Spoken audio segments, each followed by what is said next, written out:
오늘은 우리가 마태복음의 마지막 말씀을 함께 나눕니다. 마태복음 28장의 마지막 9절, 16절부터 20절까지의 말씀들 속에서 예수님께서 갈릴리에서 제자들을 만나셨고 그들에게 주시는 명령이 오늘 본문의 말씀 가운데 담겨져 있습니다. 십자가를 지시고 죽으신 주님께서 약속하신 대로 사흘 만에 부활하셨습니다. 약속이라고 얘기는 하는데 정작 제자들 중 누구도 그걸 제대로 기억하고 있지는 않았죠. 다만 예수께서 말씀하신 대로 부활하셨고 부활하신 주님께서 오늘 제자들을 만나서 그들에게 주신 말씀, 그들에게 맡기신 소명, 그들이 살아가야 될 삶의 이유이고 목적, 오늘 마태복음 28장에서 우리는 그것을 봅니다.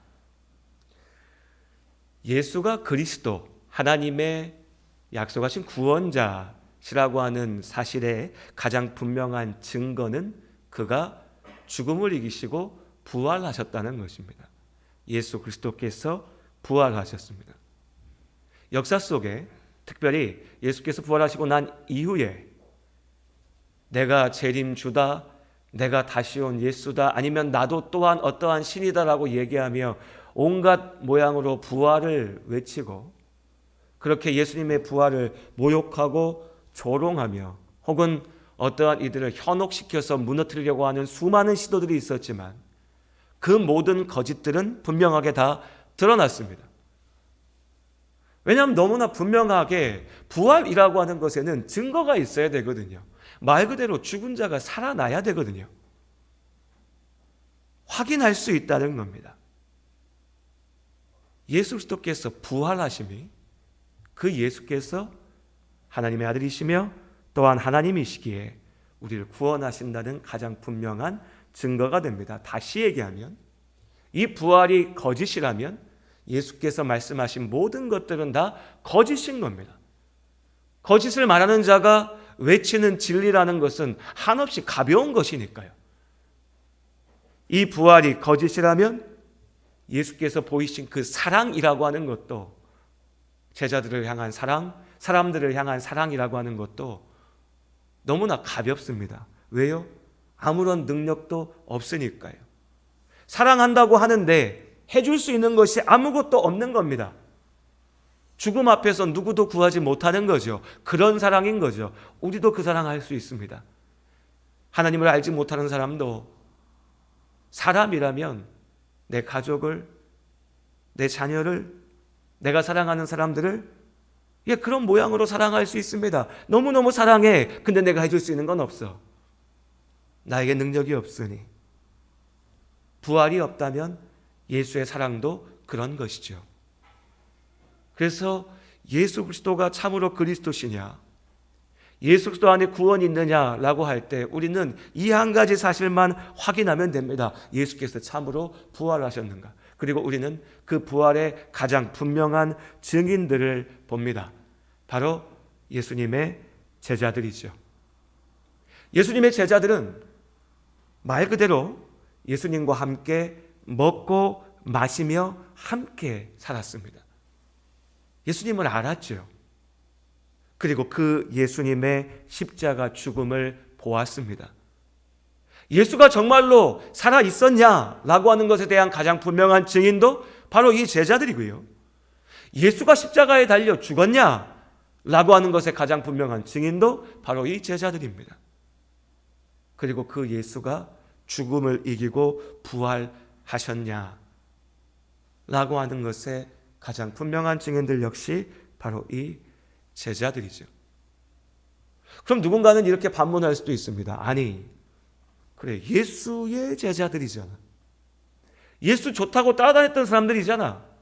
예수의 말을 듣고 살았던 사람들이잖아. 그러니까 그 당시에, 예수님 당시에 대제사장들이, 서기관들이, 바리새인들이 퍼뜨렸던 소문처럼 예수 제자들이 거짓말로, 예수는 죽고 없는데 거짓으로 예수가 부활하셨어, 예수가 우리 앞에 나타나셨어 라고 외칠 수 있지 않냐?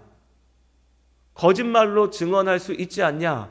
제자니까, 가까우니까 라고 반문할 수 있습니다. 그럴듯하게 들립니다. 그럴듯하게 들리죠. 그래, 가까우니까 그럴 수 있지 않나. 그런데 가만히 생각하면 이것처럼 이상한 말이 없습니다. 왜요? 예수 그리스도의 부활이 거짓이라면, 예수께서 죽으심으로 모든 것이 끝났다면, 여러분 오히려 가장 실망하고 가장 분노해야 할 사람이 누굽니까? 제자들입니다. 제자들입니다. 오히려 대제사장들과 서기관 바리새인들, 그 당시에 기득권자들, 죄인들은 큰 소리치고 좋아하면 됩니다. 야, 부활 같은 거 없어. 죽었네. 그럴 줄 알았어. 당연하지. 죽으면 끝나는 거지. 우리 귀찮게 하더니, 우리 죄인이라고 하더니 예수가 아무것도 아니네 라고 외치고 끝나면 되는 거죠.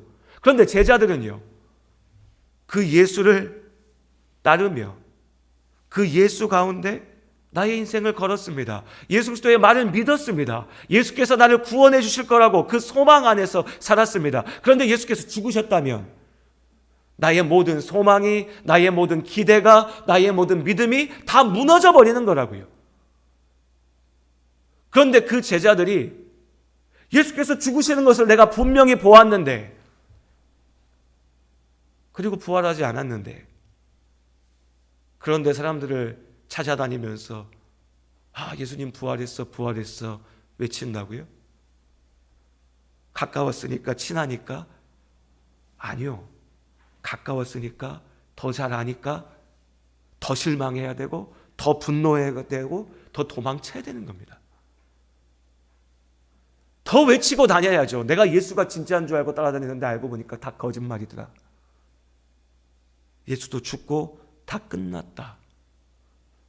그래야죠. 그게 맞는 겁니다. 심지어는 이 예수 그리스도의 부활함을 증거함으로 제자들에게 생긴 것이 무엇가 있습니까? 여러분, 사람이 왜 거짓말합니까? 사람들은요, 나에게 무언가 생기기 때문에 거짓말합니다. 어려움을 피하기 위해서 거짓말합니다. 내가 무언가를 갖기 위해서 거짓말합니다. 그런 거잖아요. 우리는 그래서 거짓말하는 겁니다. 그런데 죽은 예수가 부활했다고 거짓말한다고요? 거짓말할 수도 있죠. 무언가 나에게 생긴다면. 그렇게 내가 거짓말해서 많은 사람들을 다스릴 수 있다면, 그렇게 거짓말해서 나에게 많은 돈이 생긴다면, 그렇게 내가 거짓말해서 내가 원하는 많은 것들을 누릴 수 있다면, 즐길 수 있다면 거짓말할 수 있죠. 이 제자들은 어떠했습니까? 그 예수가 부활하심을 증거함으로 내가 죽어야 했습니다. 제자들의 일평생 동안 이들의 삶은 예수 그리스도의 복음을, 그리고 부활하심을 증거하기 위하여 온갖 고난을, 아픔을 감당해내야 했습니다. 돌에 맞아야 됐습니다. 욕을 먹어야 됐죠. 예수님 제자들이니까 높여져서, 오늘날의 교황도 저렇게 높은 사람처럼 멋지게 하고 다니는데 예수님 제자들은 말할 것도 없지 않아? 아니요, 예수님의 제자들은요, 고난 받으셨습니다. 예수님의 십자가의 길을 따라갔습니다. 그리고 죽었습니다. 여러분, 거짓을 위해서 내 인생을 다 던질 수 있으십니까? 거짓을 위해서 내 목숨을 걸 수 있으십니까? 이들이 예수 그리스도의 부활을 내가 본 것이 아니라 건네 들은 것이면 그럴 수 있습니다. 사람이 참 희한해요. 사람은 때로요, 내가 보지 않고 직접 경험하지 않은 것을 무턱대고 믿기도 합니다. 무턱대고 믿기도 합니다. 온갖 사기가 난무하는 이유가 뭡니까? 사람들이 그걸 다 믿어줘요. 말도 안 되는 소리인데 말만 듣고 믿어준다고요. 예수 그리스도의 제자들이 그렇게 주님의 죽으심과 주의 부활을 누군가에서 말로 건네 듣기만 했다면 우리가 그 사람들의 말을 100% 다 믿을 수 없습니다. 그 사람들도 마치 무언가 홀린 것처럼 거짓인데 믿고 얘기할 수 있거든요. 다시 말씀드립니다. 제자들은요, 예수님의 살아계심을 직접 보았습니다. 함께 했어요. 건네 들은 게 아니라 내가 그 예수와 함께 했습니다. 제자들은 예수의 죽음을 내가 직접 보았습니다. 요한은 그 십자가 곁에 있었습니다. 예수께서 채찍 맞으실 때, 십자가에 달리실 때, 그 예수님을, 예수의 시체를 무덤에 넣을 때 제자들은 그 자리에 있었습니다. 예수가 죽었다는 것을 누구보다도 분명하게 보았습니다. 그래서 그 부활이라고 하는 것이 제자들부터도 믿어지지 않았습니다. 오늘 17절의 말씀에 보면 예수를 배웠고 경배하나, 부활하신 주님을 만났습니다. 그런데 아직도 의심하는 사람들이 있더라. 그럼요. 여러분 같으면 믿어지시겠습니까? 저 같아도 안 믿어질 것 같아요. 내 앞에 예수님이 저기 있는 것처럼 보여도 진짜인가? 뭐지? 어떻게 이럴 수 있지? 내가 생각하는 상식, 나의 기준, 이게 다 무너져야 되는 건데 이게 말이 되는 소린가? 제자들이 의심하였습니다. 의심하였던 그들이 그러나 인정할 수밖에 없었습니다. 그럼요. 그 주님이 내 앞에 계시는데 어떡합니까?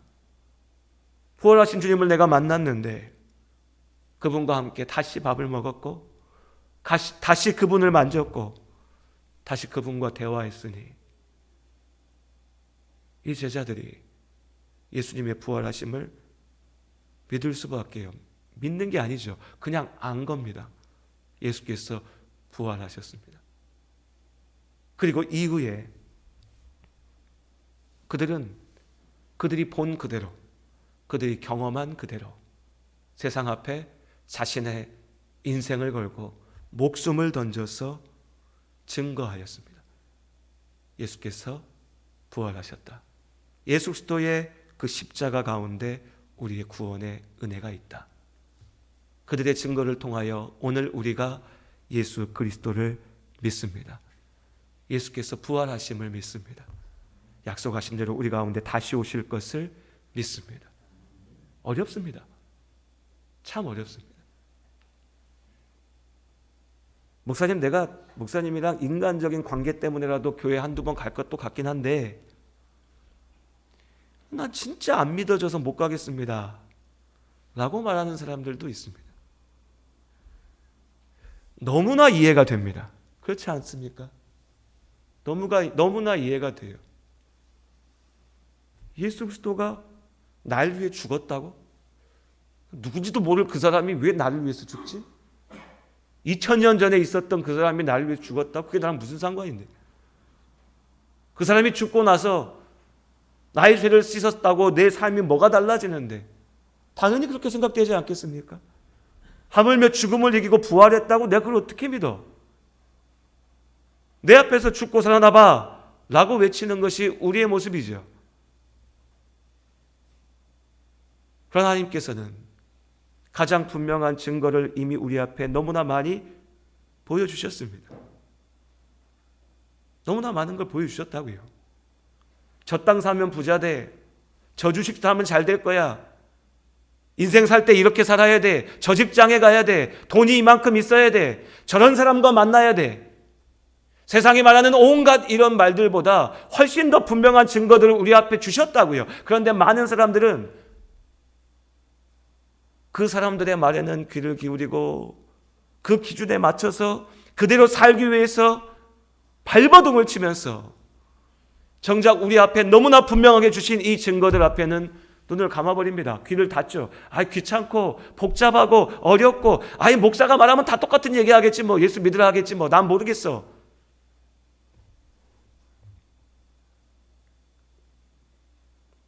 증거가 없어서 믿지 못하는 것이 아니고 혹은 증거가 따로 있어서 믿는 것이 아니고요.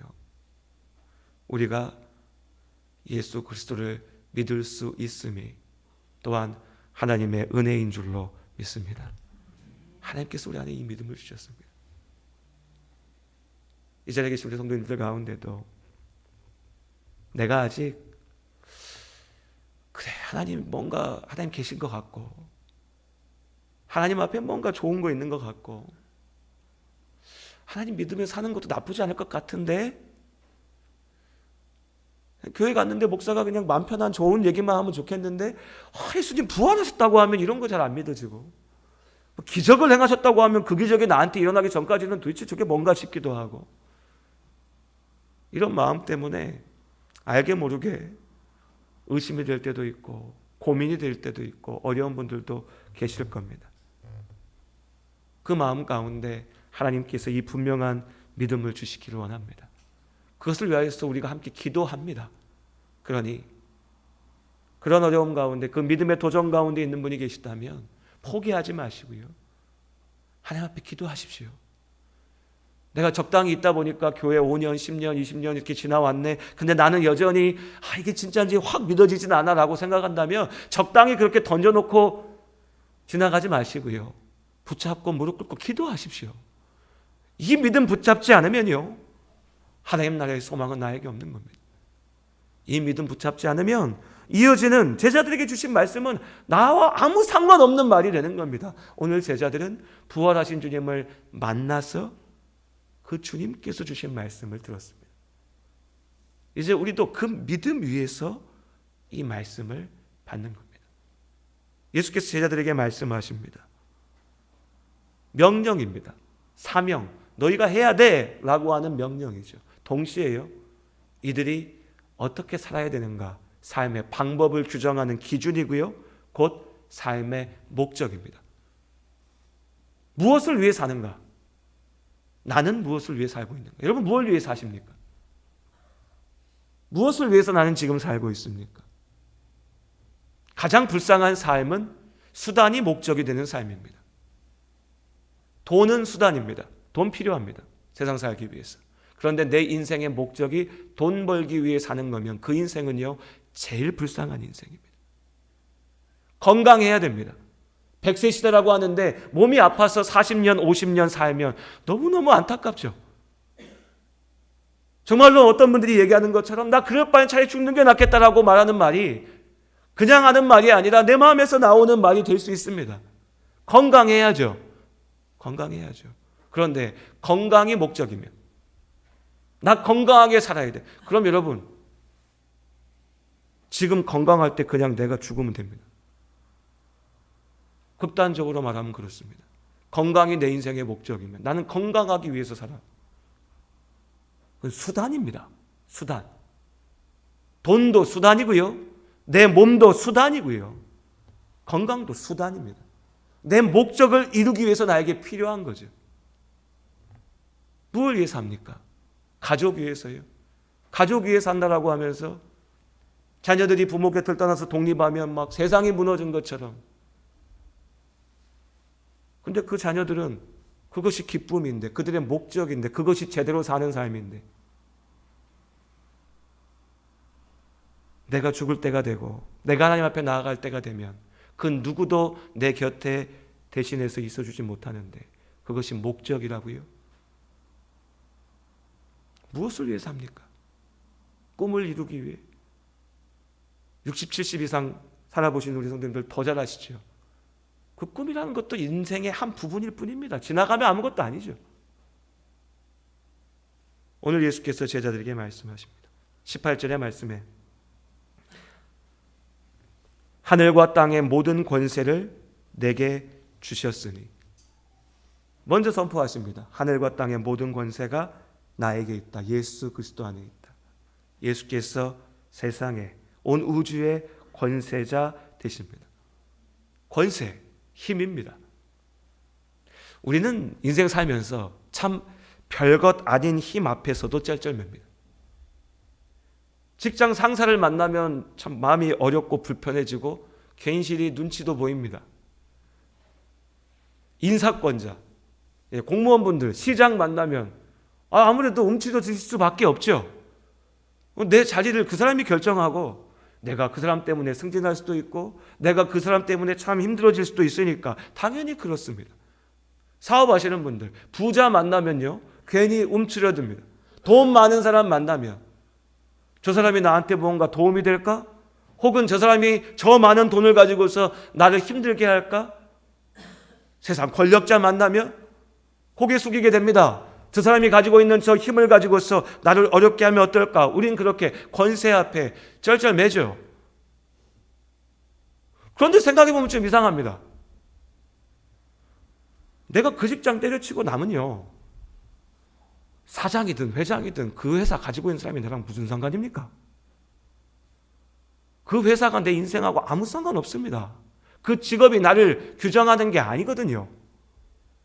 저 사람이 돈이 아무리 많으면 뭐합니까? 내가 그 돈하고 상관없으면. 대통령이 내 앞에 있은들 그가 그 힘을 가지고서 내 인생을 완전히 무너뜨리고 나의 영혼을 죽일 수 있습니까? 아니거든요. 오히려 우리가 큰 소리 칠 수 있죠. 너 일 똑바로 하라고. 당신 그 권력 갖고 뭐 하는 짓이냐고. 이것이 우리가 권세 앞에 서야 될 모습입니다. 그런데 우리는 세상 권세 앞에 주눅듭니다. 그러면서 정작 온 우주의 권세자가 되시는 예수 그리스도 앞에서는요, 참 뻣뻣합니다. 참 큰 소리 치고요, 참 교만합니다. 하나님이 할 수 있는 게 뭐가 있는데요? 말은 이렇게 하지 않죠. 예수 믿는 우리가 그렇게 말하지는 않습니다. 누가 기도하면서 하나님 할 수 있는 게 뭐가 있어? 이렇게 얘기하겠습니다. 말은 하지 않아요. 그런데 우리의 삶의 모든 순간 온몸으로 외치고 있습니다. 하나님 뭘 할 수 있는데요? 하나님 내 인생 책임질 수 있습니까? 저 사람은 내 사업에 돈이나 갖다 주지 하나님은 나한테 뭐 해줄 수 있는데? 저 사람은 나 승진시켜줄 수 있지만 하나님은 나한테 뭐 해줄 수 있는데? 내 자식은 내 옆에 있으면 예쁘고 좋기라도 하지 하나님은 나한테 뭔데요? 이것이 나를 구원하기 위하여 십자가에서 죽으신 예수 앞에 우리가 보이는 모습입니다. 이게 얼마나 부끄럽고 얼마나 잘못된 것인지 우리가 알아야 됩니다. 예수 그리스도께서 세상의 주인 되심을 믿습니다. 참으로 믿으신다면 여러분 한번 잘 삶을 살펴보십시오.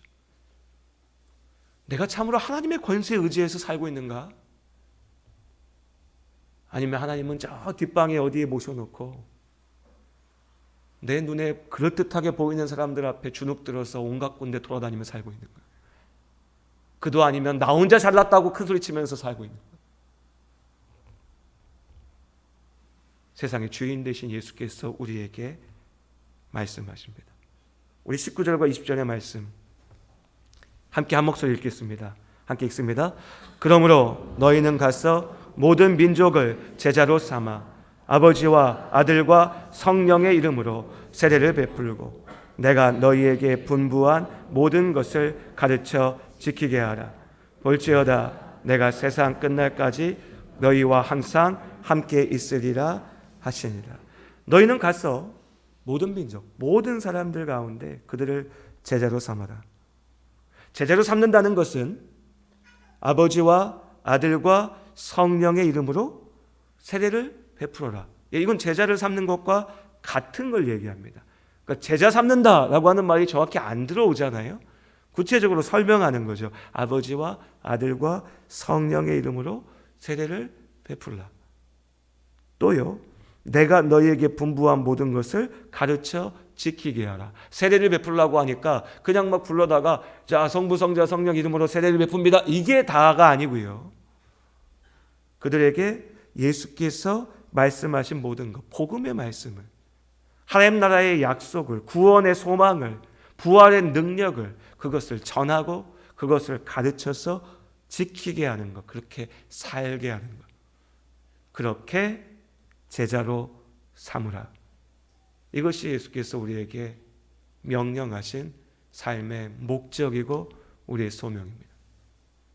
그런데 이 명령, 이 소명을 이루기 위해서 먼저 해야 될 게 있습니다. 먼저 해야 될 게 뭡니까?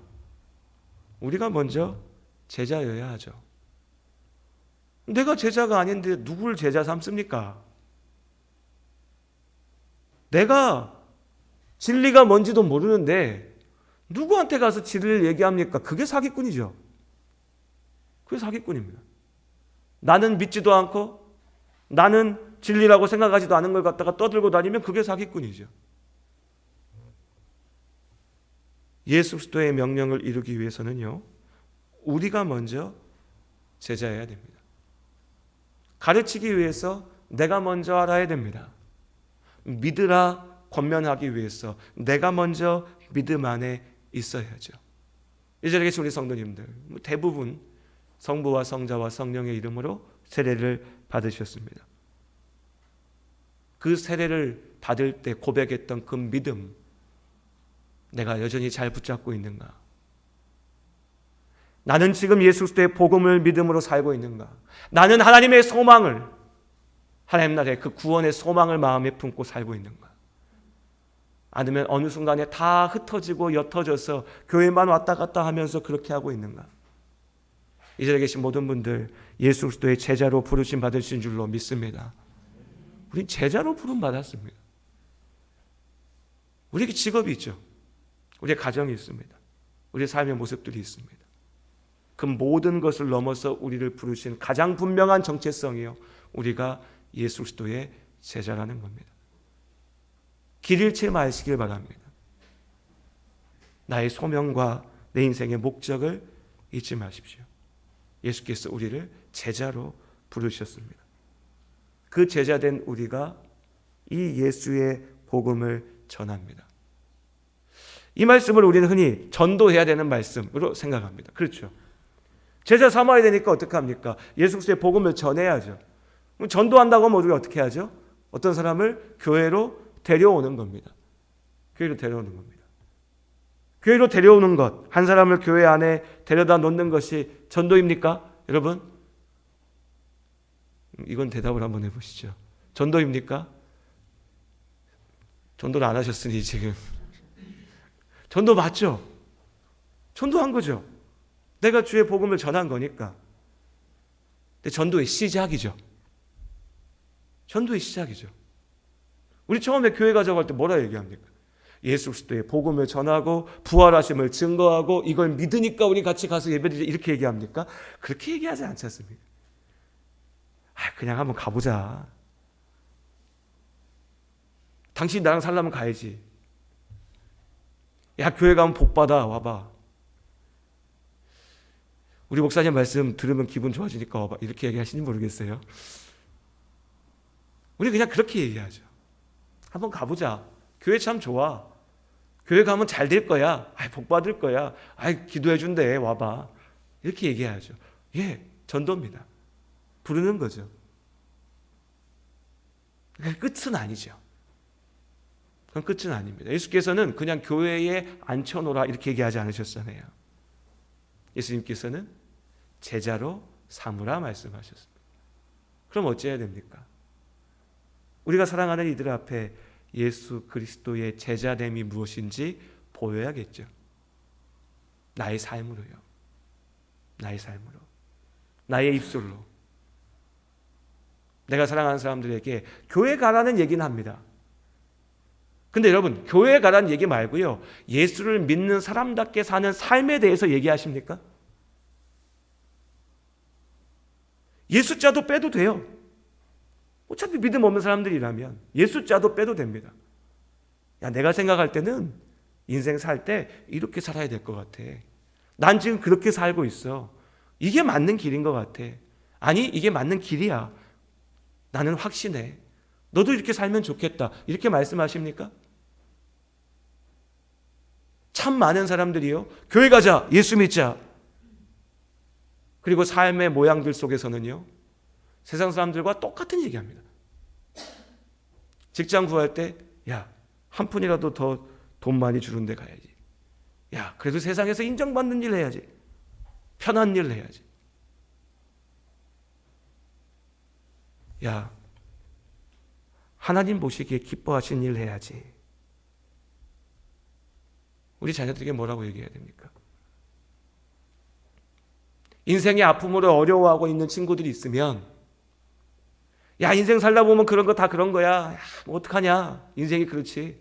야, 시간 지나면 다 괜찮아질 거야. 야, 나도 해보니까 그 별거 아니더라. 최악은 뭡니까? 최악은 다른 사람들 찾아가서 야 내가 누구 만났는데 걔는 이렇다더라 저렇다더라 제 인생은 왜 저러냐. 예수 믿는 사람들이 그러고 있으면 그게 예수 믿는 겁니까? 그럼 우리 어떻게 해야 됩니까? 야, 내가 해줄 수 있는 건 없는데 내가 널 위해서 기도할게. 우리 이렇게 되는 거 아닙니까? 야, 난 이렇게 산다. 네가 보는 것처럼 나는 그냥 이렇게 살아. 대단한 사람 아닐 수도 있고 능력 있는 사람 아닐 수도 있는데 난 기도하면서 산다. 난 널 위해서 기도할게. 이것이 제자 삼는 길 아닙니까?